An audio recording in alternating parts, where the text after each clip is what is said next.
If you recently found out that your partner has cheated on you or has been cheating on you, your brain is going to want to spiral and go back to that fact over and over and over.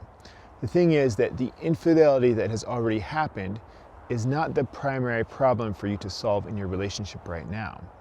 What needs to change is the patterns in your relationship that are still happening, not infidelity that's happened in the past. The challenge is getting your brain to focus on the right thing, on the thing that you can actually change, not on something that happened in the past that causes you a lot of distress, but you can't do anything about. If your partner had an affair or cheated on you, there's no amount of talking about it or apologizing or investigating or answering questions that's really going to make you feel better about what happened. It's normal to feel a lot of distress after infidelity is revealed, but that distress actually has more to do with patterns that are still happening in the relationship than it does with what happened in the past. Two things that drive infidelity are a lack of caring and a lack of courage. So if your partner cheated on you in the past, it's because they didn't care about you enough to not cheat.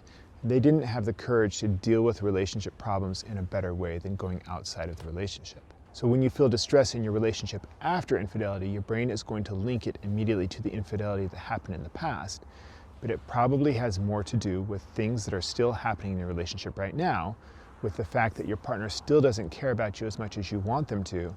They're still not as honest as you want them to be, and they don't have as much courage as you would like them to have. So the things that led to the infidelity in the first place are still present in your relationship, and that's what's driving your distress. The mistake I see people make here is to talk endlessly about the affair, to ask a lot of questions about the infidelity, to try to get all of the details, and to try to talk through it so much that you feel better. But talking never actually makes people feel better. What makes people feel better is improving the relationship to the point where infidelity is unlikely to happen again. And that happens when people change. That happens when you and your partner learn to care about each other more, when you become more courageous, say more of what's really on your mind, and when there's less deception and hiding and masking going on in the relationship. So when your brain tries to tug you back into the past to focus on what's happened in the past, see if you can refocus your attention on what's going on in the present. What would you like your partner to change now that they're still doing? And even more importantly, what can you change in what you're doing that would make your relationship better? The second mistake to avoid is taking a victim position. Taking a victim position after infidelity is the most normal thing in the world. Everyone does it, but it's incredibly harmful to the relationship because if I take a victim position, it's going to justify a lot of bad behavior on my part, a lot of cruelty to my partner, and that's going to make my relationship worse, not better. If I allow myself to stay in a victim position, it keeps me from focusing on the things that I can actually change, which is my behavior. So if I want to have a better relationship, what I can do about it is I can handle myself better in the relationship. That means more courage, more compassion, more caring, less anger, less masking, less hiding, more direct communication. So it's important for me to say more of what's on my mind in the kindest way possible and to pay a lot of attention to what impact I'm having on my partner. If I take a victim position, I'm highly likely to have a negative impact on my partner most of the time, which always makes my relationship worse.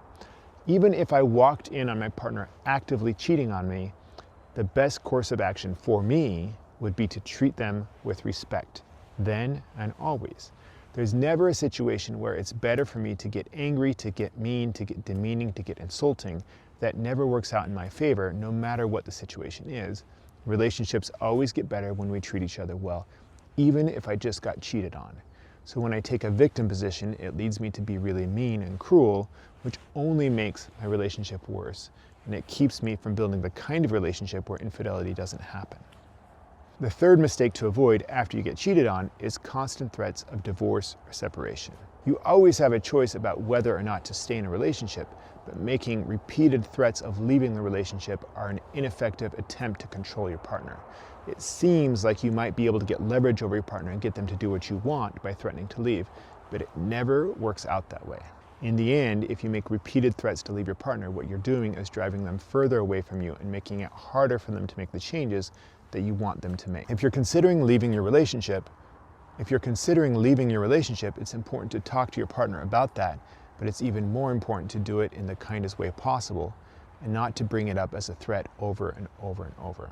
The mistake I see people make is bringing up this threat of separation or divorce as an attempt to control the other person, to try to make them fall in line and do what you want them to do, or even punish them for the infidelity. This just makes the relationship worse, and it makes it harder for your partner to change and become the kind of partner that you want them to be. It makes it harder for the two of you to create a relationship that isn't going to fall into infidelity. So the 3 things to avoid are getting sucked into the past, taking a victim position, and making repeated threats of divorce or separation.